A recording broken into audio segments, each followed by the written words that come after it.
Hello and welcome back to our second video on IELTS on computer. আজকে আমরা দেখব IOC কি benefits আছে। Computer based IELTS টেস্টের বুকিং প্রসেস খুবই ইজি এন্ড কনভিনিয়েন্ট। আপনার কনভিনিয়েন্ট ডেট এন্ড টাইম অনুযায়ী আপনি করে ফেলতে পারবেন আপনার পছন্দের ডেটটি সিলেক্ট।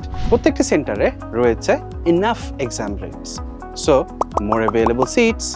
হ্যান্ডরাইটিং খারাপ, কাটাকাটি বেশি হয়ে যাচ্ছে, কম্পিউটার বেস আইএলটিএস-এ easily rewrite, easily erase, copy paste আছেই, পাশাপাশি এক্সামটাও বেশ স্মুথ। কম্পিউটারে টাইপ করা more accurate and faster, specially in the writing section. Reading and writing সেকশনে থাকে স্ক্রিন স্ক্রোল করার option, which makes it easier to navigate. Plus on screen timer দিয়ে আপনি ইজিলি মেইনটেইন করতে পারবেন আপনার টাইম কোনো স্ট্রেস ছাড়াই। বোনাস পয়েন্ট, রেজাল্ট আসে উইদিন 3 to 5 ডেজে। সো IELTS অন কম্পিউটারের প্রসেস হয় fast, flexible and future ready. এই বিষয়ে আরও জানতে চোখ রাখুন আমাদের নেক্সট ভিডিওতে।